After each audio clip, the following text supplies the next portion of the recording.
Hari ini saya ingin menyampaikan satu kebenaran firman dengan tema The Key of Success. Saya berdoa untuk persiapkan firman ini dan Tuhan taruh loh dalam hati saya ya. Satu nama yang saya yakin sudah tidak asing lagi, yaitu nama Yusuf atau Joseph. Dan saya juga nggak tahu persis kesaksian Edo, saya udah pernah mendengar kesaksiannya pada waktu tanggal 1 Januari di Rungkut, tetapi yang tadi dapat kiriman cek ya sampai berapa ribu dolar itu saya belum pernah dengar. Tetapi Tuhan taruh kisah Yusuf ini saudara untuk sungguh kita melihat kunci kesuksesan. Yang pertama kunci sukses penyertaan Tuhan. Apa? Penyertaan Tuhan. Tadi kalau kita lihat kesaksiannya Edo bagaimana dia disertai Tuhan. Luar biasa sekali. Coba kita melihat saudara, penyertaan Tuhan inilah yang membuat berhasil. Penyertaan Tuhan inilah yang membuat jalan di depan ini sepertinya dibuka. Dan kita bisa melihat lewat kehidupan Yusuf. Bagaimana berhasil, sukses tidak tergantung situasi. Amin. Habis orang tua saya sih nggak punya uang. Dia mah orang tuanya kaya, makanya bisa sukses. Saudara, orang tuanya Yusuf memang kaya. Tapi kalau kita lihat bagaimana Yusuf dijual ke Mesir jauh dari orang tua sebagai budak. Kita tahu semua ceritanya, saudara-saudaranya Yusuf iri hati. Karena Yusuf ini anak emas, paling disayang. Ya. Jadi saudara, jadi anak emas paling disayang di sekolah, jadi anak paling pinter, itu ada plus minusnya loh. Plusnya apa? Dipuji guru. Saya dulu waktu SMP selalu bukunya dipinjem sama kepala sekolah, sama guru. Kalau yang lain nggak bisa, selalu suruh berdiri angkat kaki gitu ya. Wah, kalau saya selalu bukunya dipinjem karena saya ini pencatat, tukang nyatet sampai sekarang, khotbah apa aja saya catat. Ya. Itu sebabnya karena catatannya rapi, selalu dipinjem. Tetapi apa enak ya, jadi anak kesayangan kepala sekolah guru kimia. Sekarang udah almarhum, namanya Pak Napitupulu. Ya, teman-teman kalau mau baca kisahnya, saya tulis tuh di The Messenger. Nah, beliau juga memberi satu masukan bahwa dia itu paling seneng pinjem catatan punya saya, katanya karena rapi. Dia juga suka lupa yang diajarkan, paling enak pinjem punya saya. Saudara, teman-teman ya, walaupun saya ini disayang sama kepala sekolah, tapi minusnya apa? Saya nggak disukai juga tuh sama teman-teman. Karena apa? Karena jadi kesayangan. Wah ya. Jadi kalau teman-teman di tempat ini cantik, ganteng, ada plus, ada minus. Tenang aja. Amin. Ya. Jangan karena pinter, nggak mau nyontek, lalu ada yang bully. Wah, kamu lalu kemudian digangguin. Akhirnya kita yang tadinya hidupnya benar lurus, jadi ikut belok. Karena daripada nanti nggak ada teman dan sebagainya. Nah, kita lihat hidup Yusuf ini luar biasa. Dia berhasil, rahasianya karena penyertaan Tuhan. Disertai Tuhan walaupun dia jauh dari orang tua. Coba kita lihat Kejadian pasal 39 ayat yang kedua.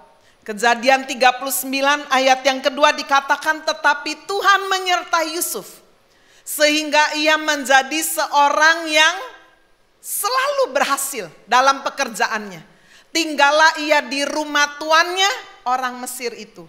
Jadi jauh dari orang tua. Umur Yusuf 17 tahun. Siapa bilang bahwa orang tua adalah satu-satunya penentu keberhasilan? Tidak. Bisa orang tua yang kaya, yang sukses membuat anaknya juga ikut berhasil? Bisa. Tapi kalau teman-teman di sini punya orang tua nggak kaya gimana? Apakah keberhasilan tertutup? Tidak. Termasuk di sini kalau ada orang tua tidak kaya. Apakah berarti Bapak Ibu yang sebagai orang tua merasa tertutup jalannya? Wah, anak saya nggak mungkin sukses. Tidak. Hari ini nggak kebetulan Saya dengar tadi kesaksiannya Edo, saya merasa diteguhkan. Bagaimana penyertaan Tuhan membuat Yusuf berhasil. Walaupun dia jauh dari orang tua, walaupun dia jauh dari kasih sayang orang tua. Situasi apa lagi yang tidak mendukung Yusuf? Yaitu keadaan yang sangat buruk. Coba kita lihat keadaan yang buruk yang dialami oleh Yusuf. Dia baik, dia rajin, dia ganteng, dia muda, dia kuat, smart, strong, handsome, clever. Wow, hati-hati. Saudara, di tempat ini teman-teman kalau punya gabungan ini, udah ganteng, pinter, baik, kaya. Kalau perempuan cantik, baik, ramah, pinter, wah hati-hati. Saya sering kali ingetin teman-teman saya kalau punya anak ganteng, hati-hati lu, apalagi laki. Nanti yang naksir bukan hanya cewek. Wow, ya, zaman sekarang ini zamannya LGBT. Waduh, ngeri sekali. Nah, kita juga lihat itu dialami oleh Yusuf. Yusuf ganteng, pinter, berpotensi, rajin luar biasa. Rupanya ini menarik seorang tante yang kesepian.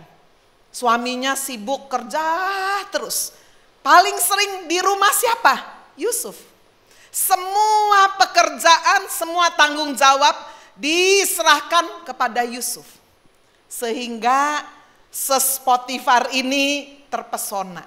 Wah, luar biasa ya. Karena dia kerja terus, nggak ada samcan, kiri kanannya nggak ada six pack.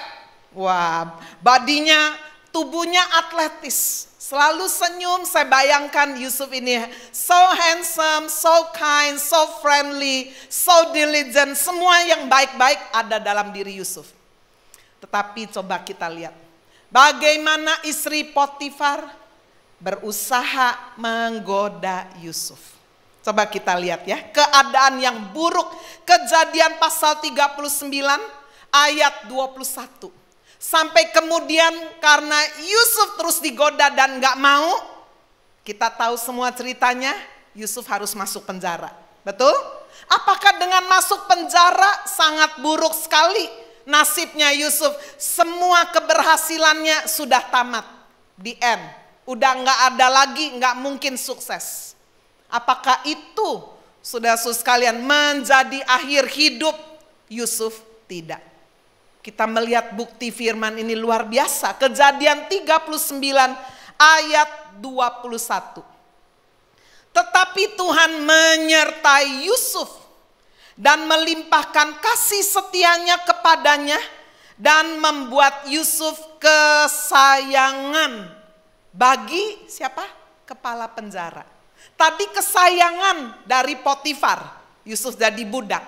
Sekarang masuk penjara, kesayangan bagi kepala penjara.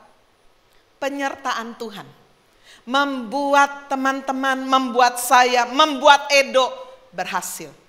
Tawaran ini terbuka buat semua. Tuhan tidak sentimen pilih-pilih, tidak. Mengapa? Sebab inisiatif keberhasilan bukan dari kita. Inisiatif keberhasilan datangnya dari Tuhan. Amin. Inisiatif Tuhan.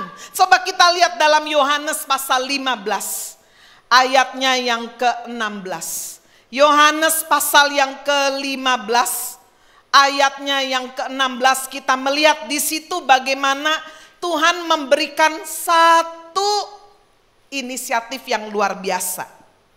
Ayat 16 dikatakan, bukan kamu yang memilih aku, tetapi akulah yang memilih kamu. Jadi untuk kita bisa hidup berhasil, bukan karena kita pingin, lalu kita benar-benar Tuhan cari-cari, tidak. Inisiatif yang pertama, Tuhan dulu. Tuhan panggil kita dulu. Teman-teman ingat di dalam Kejadian pada saat ketika Adam dan Hawa jatuh? Bukan Adam dan Hawa yang cari-cari Tuhan, Tuhan ampuni saya, bukan.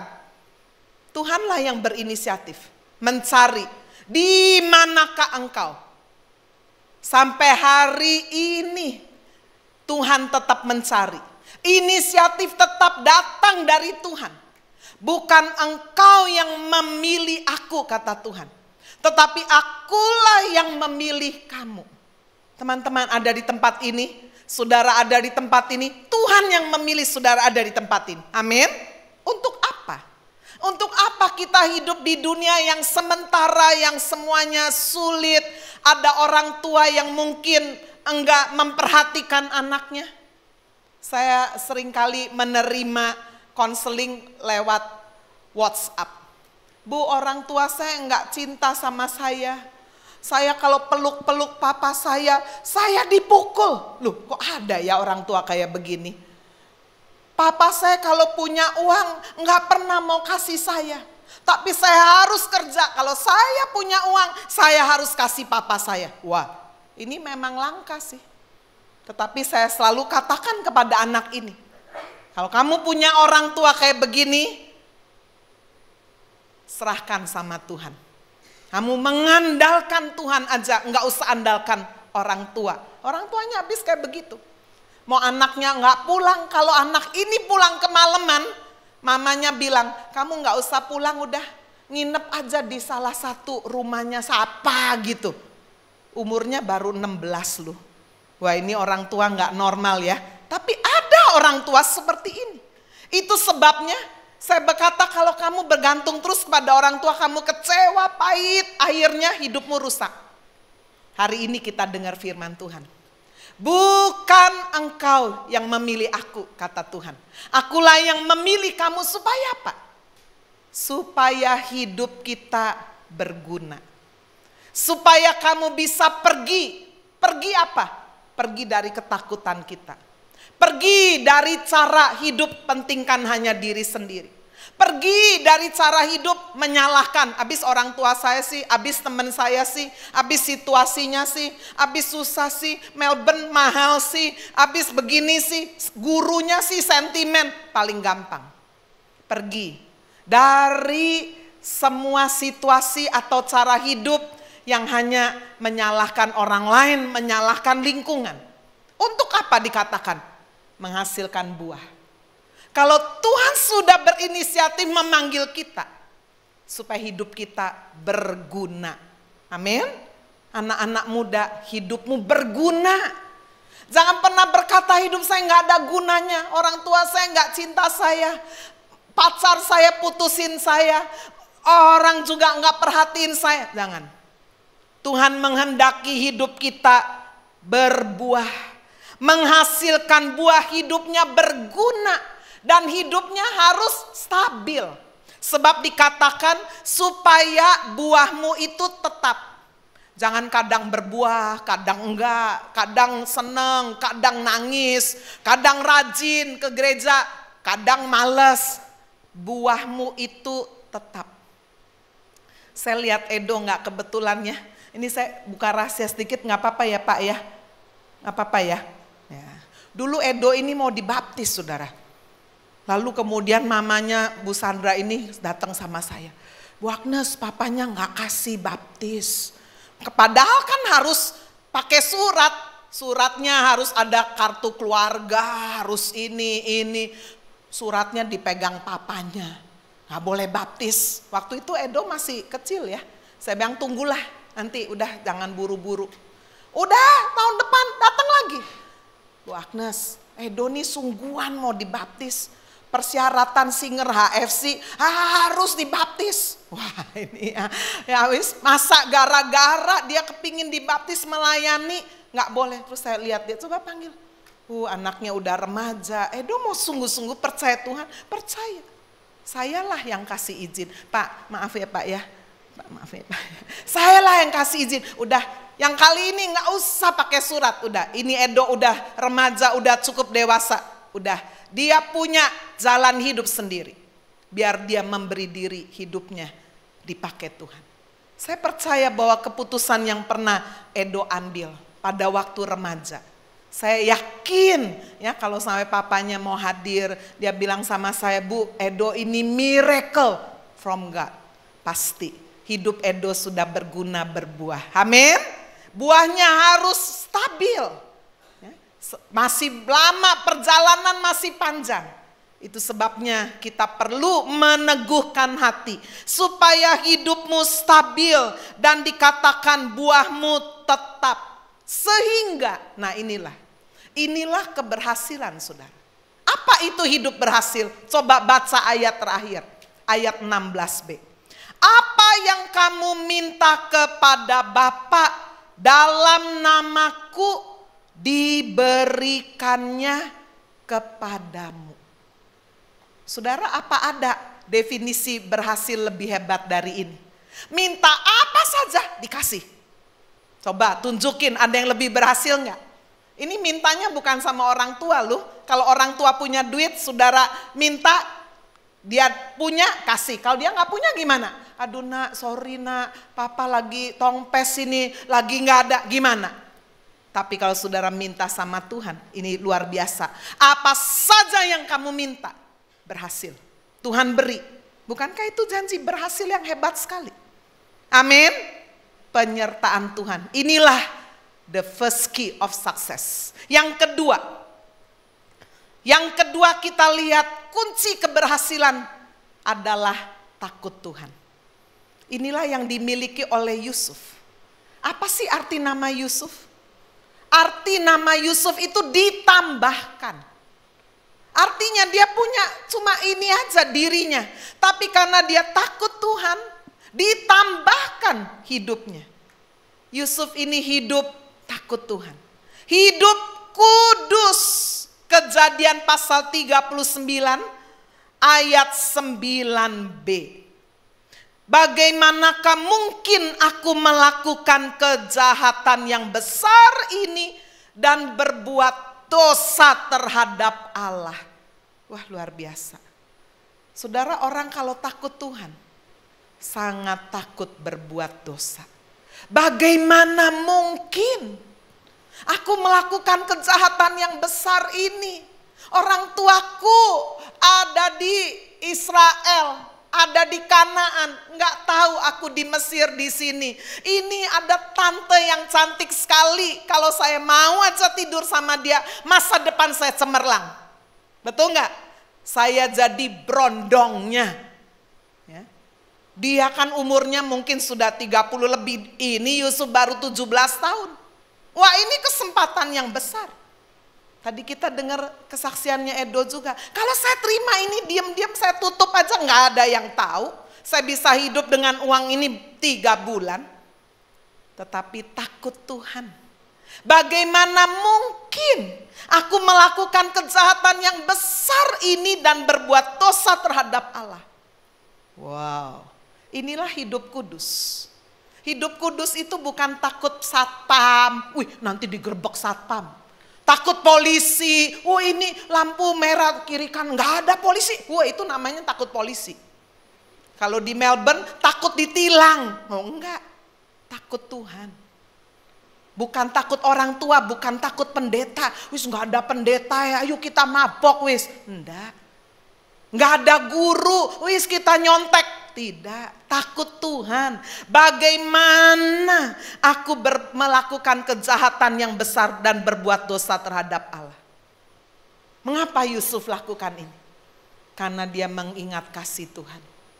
Kasih Tuhan begitu besar sama dia. Aku nggak mungkin berbuat dosa, berbuat kejahatan yang besar ini. Yusuf takut Tuhan. Apa sih definisi takut Tuhan? Say no to the sin. Selalu berkata no, tidak terhadap dosa. Ayat 10, lihat ya. Walaupun dari hari ke hari perempuan itu membujuk Yusuf. Yusuf tidak mendengarkan bujukannya itu untuk tidur di sisinya dan bersetubuh dengan dia. Walaupun dari hari ke hari sampai bikin strategi, semua disuruh cuti semuanya pegawainya supaya Yusuf nggak sungkan, cuma dia dengan tante Po ini. Itu pun dia nggak mau. Say no to the sin. Saudara, saya membaca satu orang yang pernah masuk Guinness Book of Record. Namanya adalah Scotty Wolf. Tapi dia masuk Guinness Book of Record. Bukan karena kehebatannya. Tahun 98,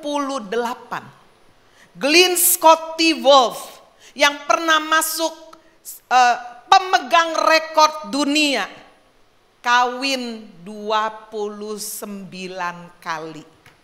Berapa kali? 29 kali sampai masuk rekor dunia. Tapi tahun 98, Glenn Scotty Wolf meninggal dunia. Tidak ada satupun yang datang, nggak ada. Padahal istrinya 29, anak, cucu, cicit, ipar. Tapi dia meninggal sendirian. Sampai pemerintah Amerika harus mengambil mayatnya. Tidak ada yang mengubur, tidak ada yang ngaku, tidak ada yang datang. Pemerintah Amerika yang belikan peti, kubur begitu saja. Saya baca cerita ini ngenes sekali. Kawin 29 kali. Artinya apa? Berapa banyak orang dalam hidup ini lebih mementingkan keinginan. Aku gak seneng, cerai, kawin lagi. Gak seneng, selingkuh. Nah ini, itu kebutuhan saya. Oh apa? Berapa banyak orang yang hanya benar-benar memuaskan keinginannya. Glenn Scott Wolf meninggal di tahun 98 sebagai seorang yang sangat kesepian. Dalam hal ini kita belajar bagaimana ternyata dalam hidup ini apa sih yang paling dibutuhkan? Yang paling dibutuhkan adalah sahabat. Di dalam tubuh manusia ada ratusan sendi. Ada satu sendi yang paling berbahaya. Namanya apa? Sendirian. Betul? Ya, itu sendi yang paling bahaya. Sendirian. Orang kalau sendirian bisa gila loh. Saudara lihat itu di negara-negara maju, kenapa orang bunuh diri?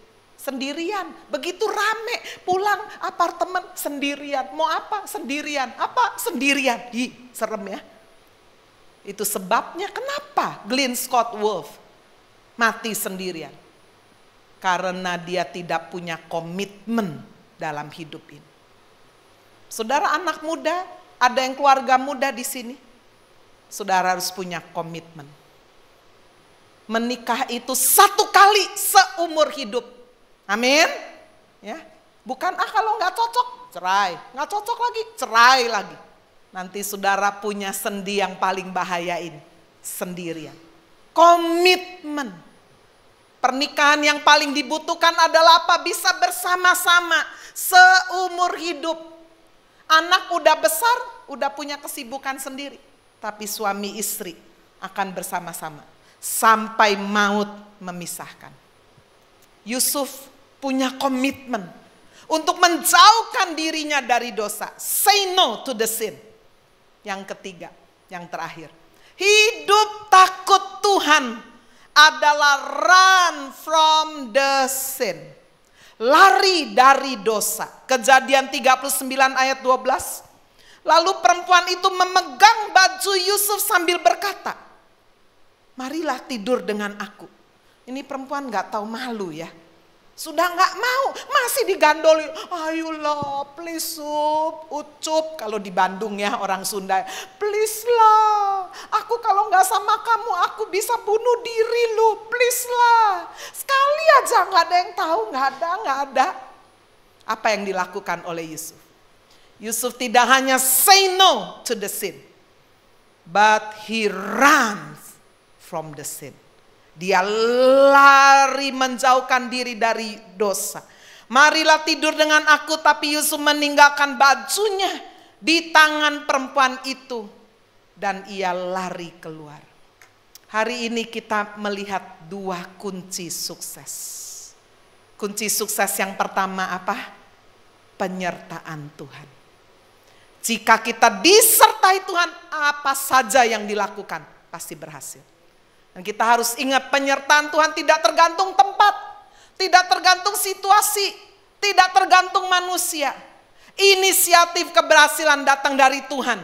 Asal kita meresponinya, Tuhan mau mengangkat kita. Rahasia yang kedua dari kesuksesan, takut Tuhan. Saya rindu melalui ibadah kontemporer ini. Boleh dibangun generasi yang takut Tuhan. Generasi yang sukses. Generasi yang berhasil. Generasi yang berguna. Generasi yang hidupnya stabil bukan labil. Orang yang labil lari narkoba. Orang yang labil larinya ke free sex. Tapi hidupnya stabil. Hidupnya berbuah tetap. Apa saja yang diminta akan diberikan oleh Tuhan untuk kita. Amin. Tuhan Yesus memberkati kita semua. Haleluya.